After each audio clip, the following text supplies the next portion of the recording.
welcome to this episode of the Game.London podcast. My name is Stuart, Ville, and today my guest is Thomas from Future Friends, and I will now pass over to Thomas to introduce himself. Hello, my name is Thomas. You're up there. Oh. I'm over there. I'm the founder of Future Friends Games. It's an indie games PR company. We also do some publishing services for a handful of games. Really indie game focused. We work on games like Frog Detective 2, Omno, Exo 1, Cloudpunk, Cloud Garden, Welcome to Elk, Scourgebringer, Recompile, many more. Like, we work on dozens of indie games per year. Yeah, amazing. Today me and Thomas are going to be talking about PR and how to market games. So what can a solo dev do to self-promote? So I think there's obviously, like, it depends how much time you have. Mm-hmm. Like, I have the deepest respect for anyone who can make a game on their own. I don't understand how. Right. It's just so, like, promoting often is a full-time job, and like making a game and do all the elements and then promote it is really daunting, and there's like biggest perspective you can do it. If you really need to prioritize, I think the two big things that are really like can make a big difference for you as a solo dev is one is platform support. So if any platform holder supports you, and the second one is you have a big following. So like a big following is big community, big Discord, big social media. That's by far the safest thing you can do, because those people are going to buy your game either way. If you have that once, you kind of like set, and you can just sell a certain amount of copies with whatever you put out. And that's great, but that needs time, and you can't cheat it, you can't do it overnight, you just have to grind. Put stuff out every week, talk to people, just get to really know your audience, and it's a lot of work, but it's worth it. And the second one that's quicker to do, but it's way more of a gamble, is like trying to get platform featuring. Okay. And it's very different per platform how that works. If you make a console game, usually you talk to a platform holder, you talk to Xbox for example, and if they like your game, they're going to feature you. And if they don't like your game, they're not going to feature you. So it's hit or miss, which can be great if your game is great, and really bad if your game is not to their taste. Yeah. Whereas on Steam, for example, which is often, I think, the first station that a lot of small developers want to sell their game, they give you way more tools of stuff you can do, which is good and bad. So it's very algorithm driven. But it's also, Steam is very clear about how you get featuring, how you get a lot of traffic on your game. The main mechanism they use at the moment is collecting wishlists. So people kind of set a reminder that they get the game when it's out. And that's one of the key measurements where Steam decides if, or sees if a game is like big, has a big following, a big interest, big community. So if you build up your wishlist on Steam, there's certain formulas where you can kind of predict how much you're probably going to sell in the first week. And is that just based on the wishlist? That is, it's a big factor. There's different factors as well. Basically, what's really important on Steam is how you, at the moment, they change a lot, but the common understanding at the moment is it's really important how your day one is doing. So on day one, you're in the new releases window, and you have a small time window, and within that, Steam tracks very accurately how many people go on your page. They give you a lot of traffic, they give you thousands of people that look at your page, but then it depends how you perform. Do they click on your page? Are they going to buy the game? How long do they play it? Do they leave a review? And if your stats are good, Steam is like, the Steam algorithm picks up and they're like, this is a good game, people want to buy that, this is good, this makes us money as well, obviously that's what they want. And they keep featuring you. So if you're a solo dev and you've really missed the boat, and you've unfortunately not collected wishlists, didn't talk to any platform holders, at very least make your Steam page really nice, because at least you have that launch day where if you just have a really good game and your metrics line up and you're just a bit very lucky, you could still go trending technically. Okay. So I think if there's just like, I have 2 days to promote a game, like what can we do? I would be like, let's make the Steam page really nice.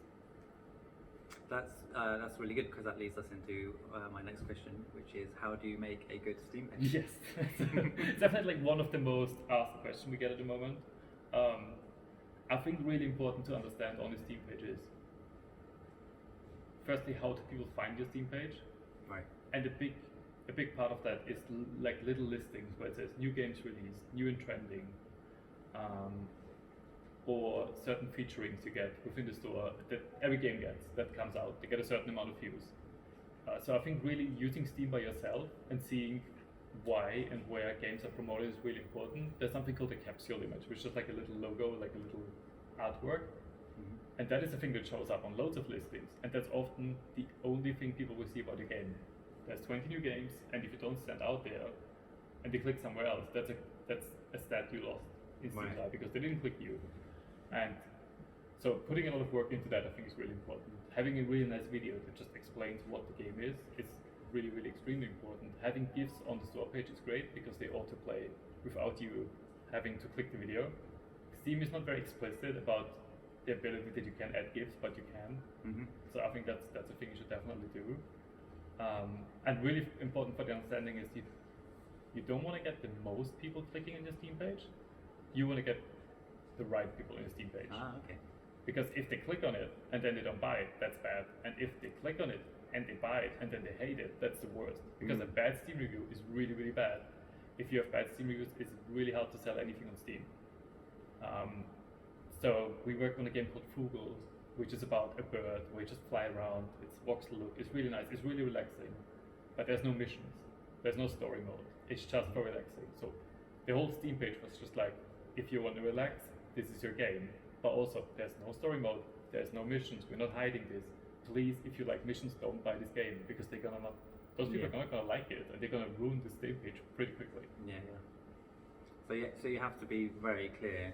Very so clear. Yeah. And I think also be adaptive. Like if you promote Fugle, you forget to mention that it doesn't have story mode, and you see the reviews going bad, reply to them, immediately change your store text, really make sure to listen to feedback and try to describe your game, obviously in the best light, but also as accurately as you can. So there was something that you mentioned there. What was the little icon thing? Oh, the capsule image. Yeah. Yes. So that appears in a new games list. Yeah. So like it has two placements. One if you're just on a normal Steam page, there's usually a trailer on that side, a little game description here, like a really short paragraph. That's quite important, and then there's your little key art, your little key image. So like those three things are the first thing that people see. So once somebody on the page, those three things are the most important one. Okay. But then if you're just on the storefront, in the new releases window, that's where you just see the image in the game title. So it's this kind of like way of having if you've got something that catches someone's eye. Yes, and and like often we say like really simple things like if you design it, you might not think about it, and you make a really sick logo and it looks nice.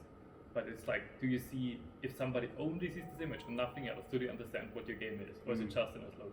Right. And there's like little simple things that help, like colors that pop can help a lot.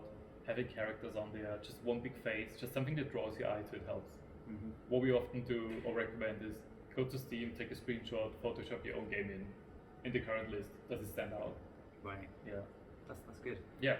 I didn't know about the GIFs thing either. I guess that's almost like insider knowledge, right? If you know, you know, and if you don't, you don't. That's it.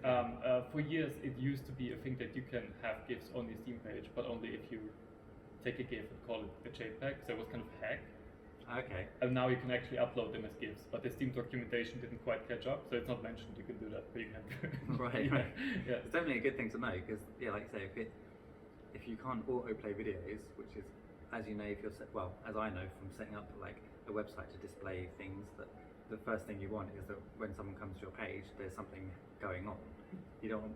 Ideally, people aren't clicking too much at all, other than maybe buy. Yeah, that's it. And I think often it's like I think how a lot of people use websites. You go on it, you can look at the image and just scroll down immediately, and that's where you give already autoplays if you have it.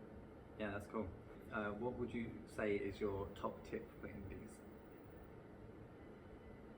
I think I would have a lot of them. Let's go maybe top three. Top three is, I think, one is if you want to make indie games and want to make money with them, it's obviously very different. If you just want to make an indie game and try it, that's like, don't worry about Steam, just make something nice.